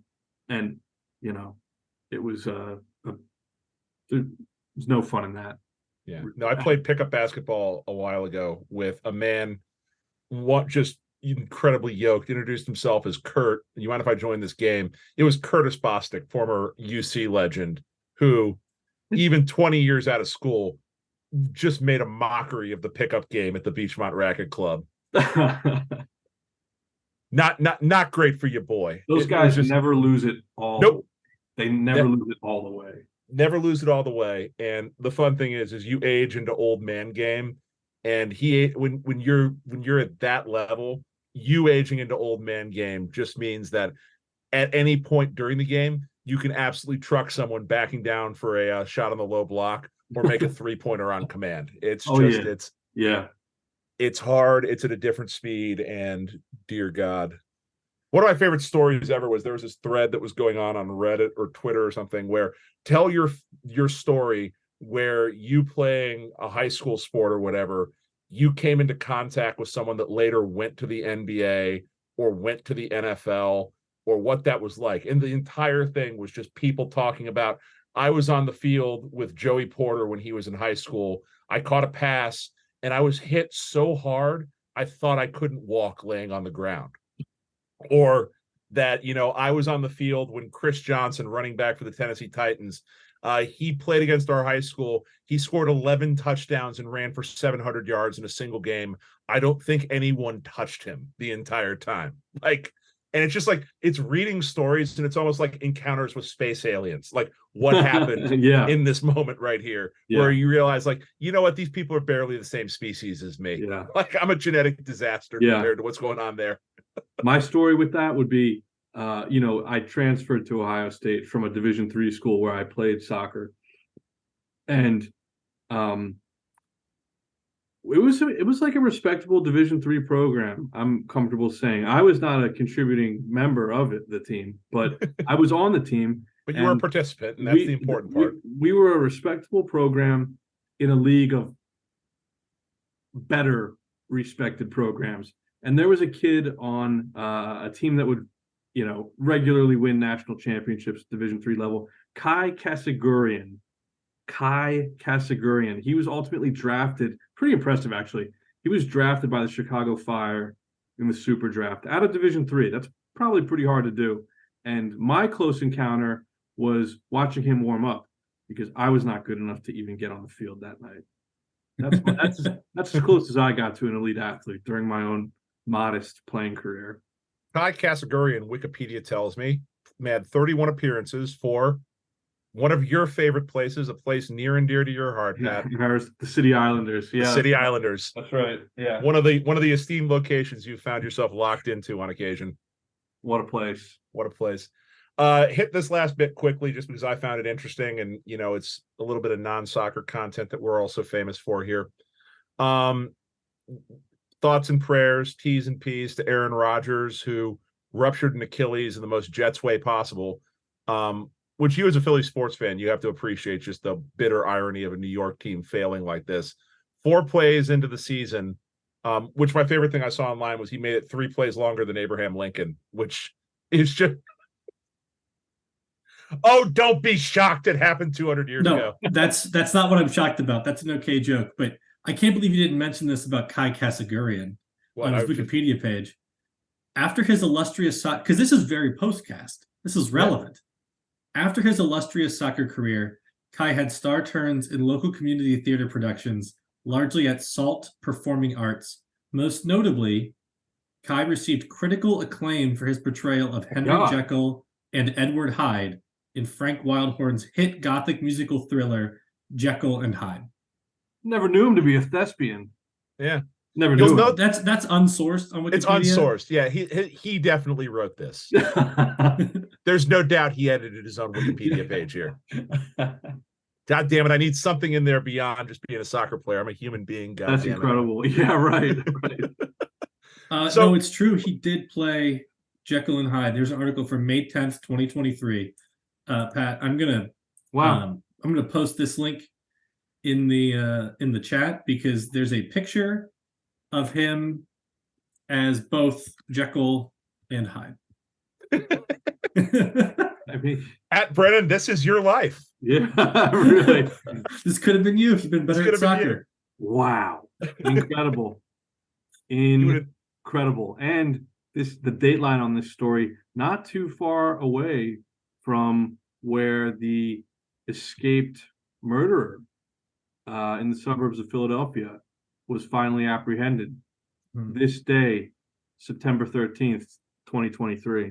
That date might be May 10th, 2023. That article might just be automatically updating because there's a Facebook post from May 2022. No, but I mean the dateline, the geography. Yeah. Here's a YouTube video of Cooped Up Cabaret from 3/19/2020. We can stop now. Where he's singing It's because he sings this is Oh, the we've moment. gotten into theater. Grayson's done. Like, there's no more soccer content on this podcast. Yeah, so if now. you want to see him sing a song at the end of this video, that's available to you later. Anyway, Aaron Rodgers. Aaron Rodgers ruptures his Achilles. Man. The NFL hate that man. The NFLPA releases a demand that all stadiums be on natural grass playing surfaces. Right. Pat, what do you think the odds are that A, that this demand is accepted, and B, that all MLS surfaces are natural grass sometime within, I'll put an artificial time period on this, 5 years? I think the likelihood is really strong, actually. I mean, just speaking for the MLS side of the conversation, that conversation was already underway, albeit, I think, prematurely, because the assertion that Messi would not play on turf was debunked by Messi himself. And he said that he basically indicated he was quite happy to, I don't know about happy, but I mean, he did really seem like it. Yeah. Money. But look, I think there was some idea that, yeah, there's no reason. Plus, some of these, not a lot, but some of these MLS stadiums double as the home venues to NWSL teams. And we know what a long struggle for equal pay and playing conditions and all of that, the women have had to go through on their side of the game. So I think there was already an existing impetus to do this for soccer. Now, obviously, in a co-mingling stadium arrangement where you are, bunking with the NFL franchise down the hall, you're going to be second fiddle all the time. So if the people running the NFL organization want turf, you're probably going to get stuck with turf. But look, Aaron Rodgers is a prominent enough person, and I think we need to acknowledge, as Tony Kornheiser did today, making a really good, somewhat contrarian, but also correct point to Michael Wilbon, that, this was not a non-contact injury that happened to Aaron Rodgers. He was forcibly put to the ground by a Bills player. And therefore we cannot say that turf alone was the cause of this. But I think, getting back on track with the whole theme here, Aaron Rodgers is a prominent enough player. Stadiums like Paycor have already been called out by the players union in the NFL for their playing surface. And I think little by little, one by one, over time, I think we were probably going to start to see some of these arenas move to grass. I think, even though the upkeep is going to be killer. Other than rain, what's Portland's excuse? I don't know. Maybe there's a valid one. Maybe that stadium, maybe the Portland Timbers and the Thorns have a stadium that was built on swampland and they can't grow grass there. I know they had a problem growing grass at Wembley for a while. Like, the quality of the pitch at Wembley in England, in London, was a concern. And I think, someone will correct me if I'm wrong here, a product of the ground that they chose to build on. I think it could happen. And I think it would be to everyone's great pleasure to see it go that way. You always hear from Paulson that it's about drainage and that the cost is prohibitive. I don't know that to be the case or not to be the case. So, but that's what they always say. Expensive because okay, all right. It's expensive because it's worth it. And I don't follow Portland's field surface situation enough, but I've always thought, like, open air. And I know it rains there a lot, but yeah, I would think there's a strong chance, where possible, and like an arena where it might not be possible. A couple come to mind. Jerry World, even though the roof is somewhat retractable, is it retractable enough to get the sun in that you need? Right. And I would say the same thing about Atlanta. I'm sorry if I've gone too deep with this, guys. Oh God, no! You've listened. You know what we do here. I think, like, truly, in a case of what's your excuse other than being cost effective for ownership, like MetLife, it's on the East Coast. It's not an area particularly known for. You get a fair dose of rain and sun which I think would lend itself to growing a good grass field. And that's where Aaron Rodgers got hurt. So, yeah, I think he's a prominent enough athlete. There's been enough of a groundswell of criticism. And I think ultimately, the NFL prints money. They can afford the upkeep. And I know it's significant. I do know that. And you're replacing it in season. But, FC Cincinnati replaces bits and pieces, little, chunks of their surface throughout the year anyway. So just do that system like they got in Barcelona, where the entire field goes underground and they just keep growing the grass. Or Madrid, I think it's Madrid that they've got the system at the Bernabeu. The Bernabeu. Yeah, just install that. The NFL's got the money; they can figure this out. Yeah. My only follow-up question to that before we get out of segment 2 here is: would you lament the loss of the FCC has trouble playing on turf narrative if that was absolutely the case? I mean, sadly, it's already dead. I was walking my dog tonight, and because I have such a sad, miserable life, I was thinking about, when could we realistically see that argument, that whole discussion kick up again? Like, they've won on turf at Atlanta a couple weeks ago. How many losses or bad results, performances, whatever, would it take? One, you think? One. It one goes more. back to You're always one bad performance away from a take reemerging. Because the take's out there. Where once the take has been spoken into existence, it can always come back. The hard part is starting the take in the first place. Right. Man, that's demoralizing that it could be. Holy shit. Yeah. And I will be there on the front lines bringing the take back to the forefront, because it's what I do as the provocateur. I felt so bad. I've always felt bad for some of the questions that Pat Noonan and Chris Albright have had to field, some of the pratfalls of this organization that just happened to continue under them, but that were largely lived out at a completely different time in FC Cincinnati's history. Lack of success on turf and every surface being one of them. I tend to think the history on turf has more to do with what I just muttered, which is that FC Cincinnati struggled for the first 3 years in MLS on literally every surface. I'm pretty sure we have a losing record on grass too. So yeah. Oh shit. All right. Well, that'll do it for segment 2. Segment 3, we're going to do a quick look at the Philadelphia Union match this weekend. Pat, your hometown. Try not to get too excited about this, and we'll get out of here, and that'll be a postcast.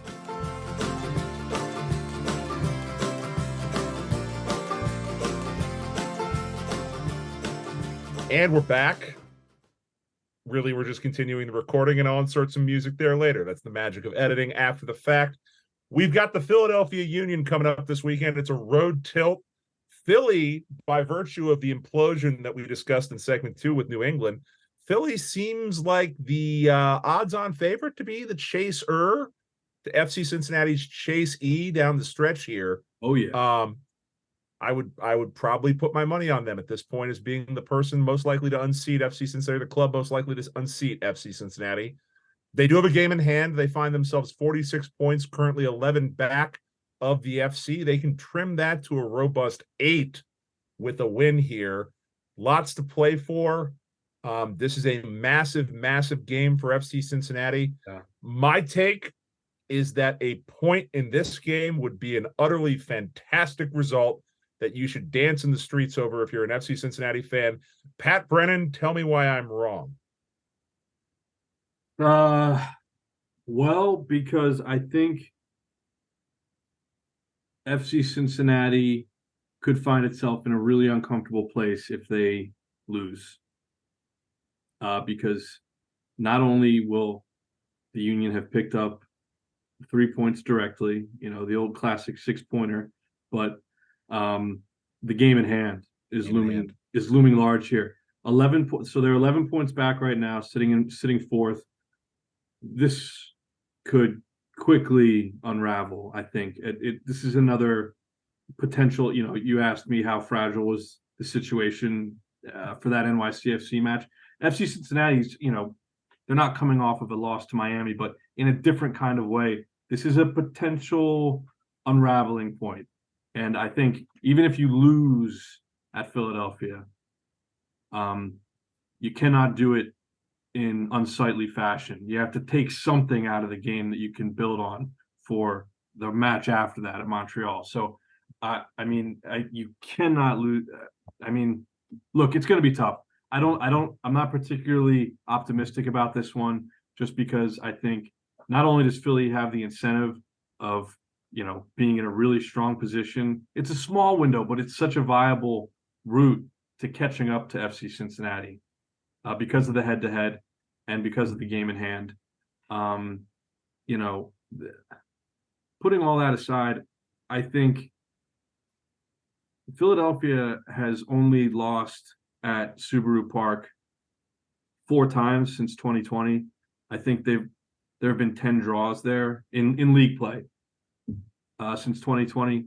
So yeah, a result is a good one. But to go against what you said, which was the prompt here, any dropped points is cracking the door, I think, in a dangerous way.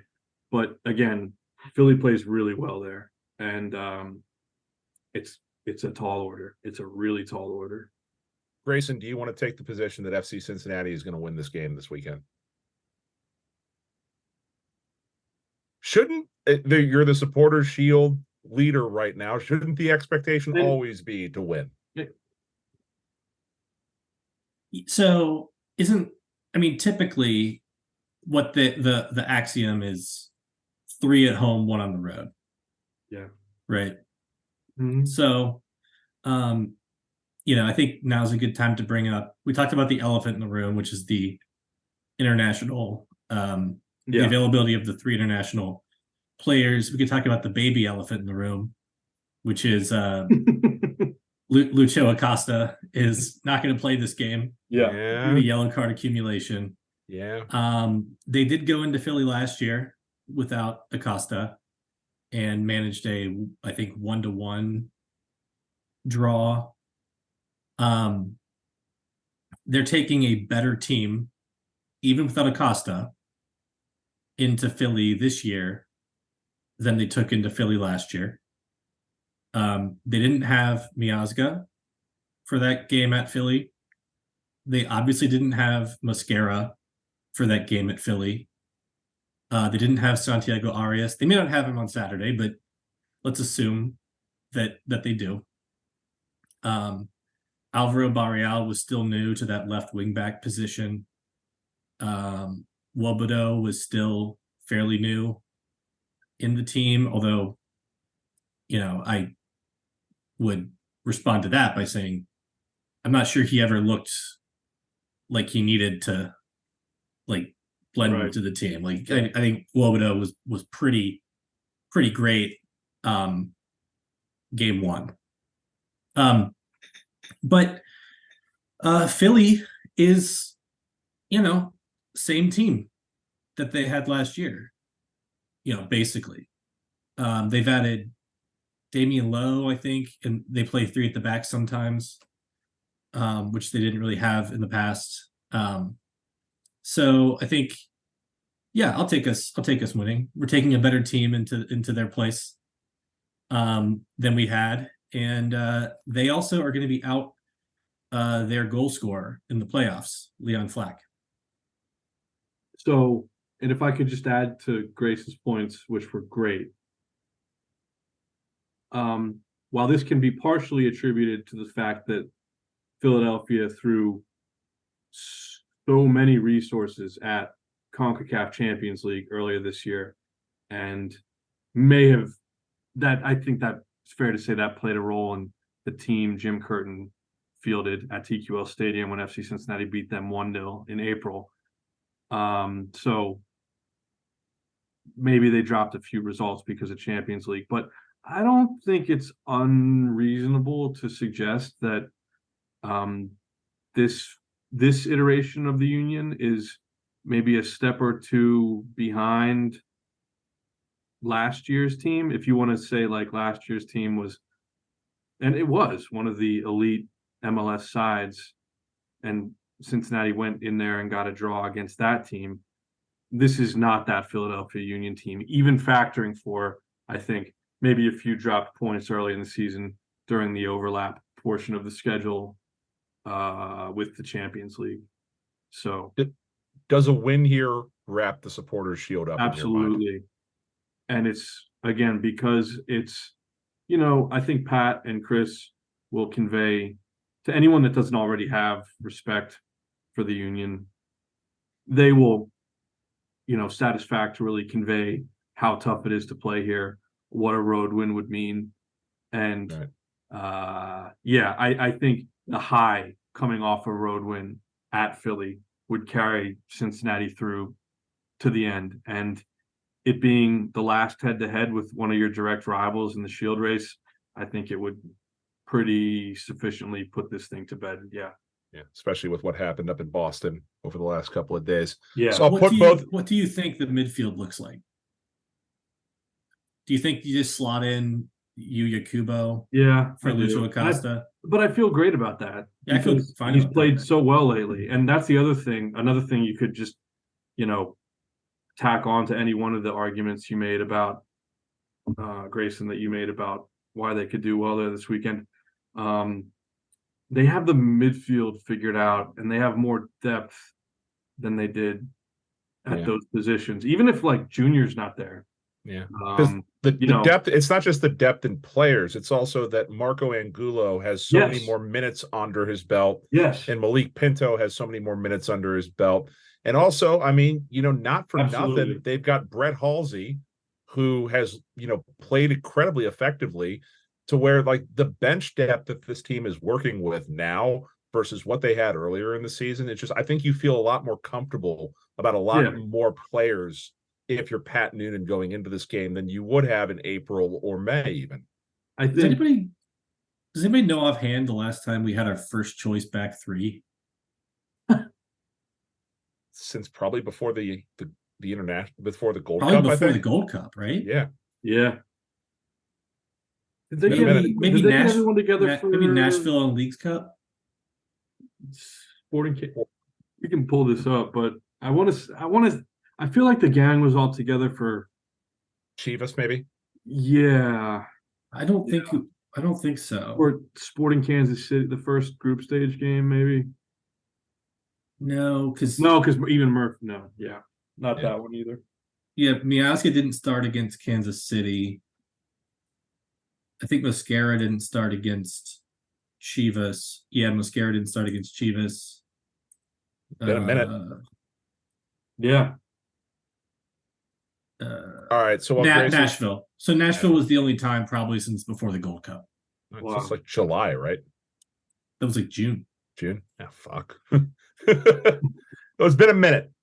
Yeah. All right. I'm going to put you both on the spot here then. Grayson, I'm going to let you lead off on this. Give me your prediction for this weekend's game. Got to do it. 1-0 to the FC. God, that would be nice.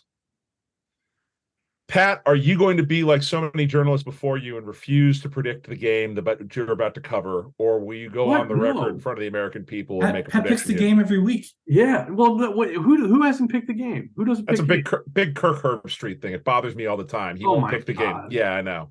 Herbie. Right. Get a life. Well, just find a different hill to die on. You know. Your journalistic integrity calling a game. I'll die on a journalism hill, but not that one. Good. Anyway, I just feel like Philadelphia's situation where, the Shield is maybe a little bit more of a distant hope for them, but jockeying for seeding in a really tight conference below Cincy right now just feels a little bit more urgent.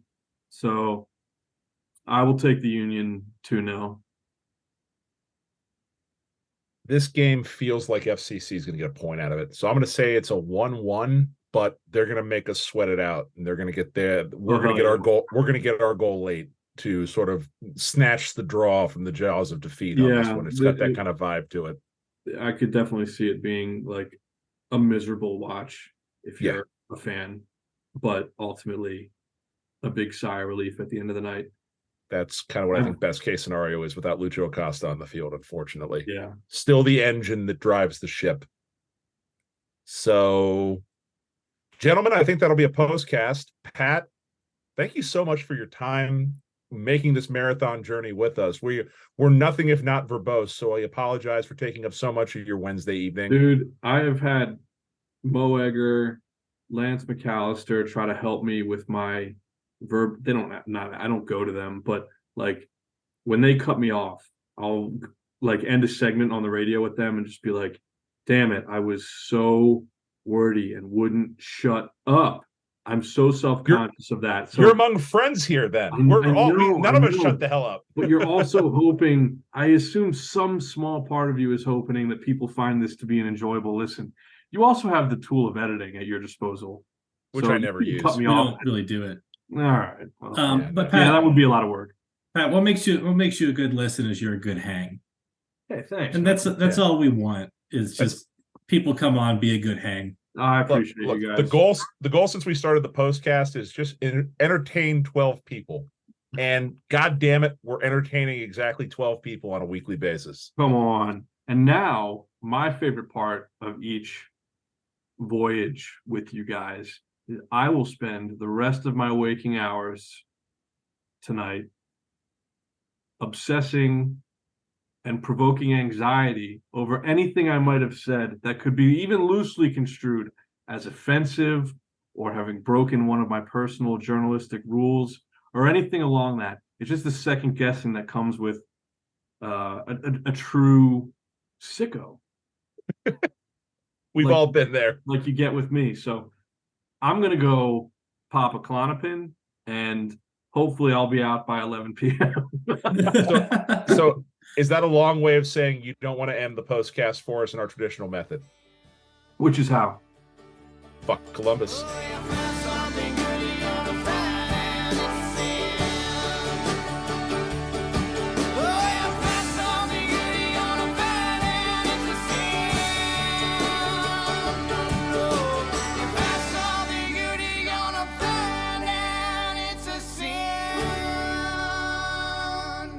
Thank you so much for listening to this episode of the Cincy Postcast, which is a production of The Post Cincy. You can check us out at thepostcincy.com for all of our written content as well as links to our social media. You can follow us on Twitter, and as well you can join us on our Discord server. You can find links to that server both in this episode description as well as on our website. That is where most of our conversations are going on. We have a lovely community there talking about FC Cincinnati, MLS, anything and everything else and everything in between. We also want to give a huge thanks to Jim Trace and the Makers for providing all of the music you've heard throughout this episode. They're an amazing local Cincinnati band. Again, more information about them is in the description of this episode. And if you enjoyed what you listened to, and you've made it to the end, so I'm going to assume you liked it, or you just can't reach your stop button, please like us, review us, subscribe to us wherever you are getting your podcasts. That is going to be really, really helpful. But more importantly, share this with a friend. A personal recommendation helps spread a podcast so much further. So please share this if you know somebody in your life who's an FC Cincinnati fan, an MLS fan, somebody that you think would enjoy this. Pass it on over. Thank you so much again for listening. It blows me away that people continue to listen to us, and thank you so much again.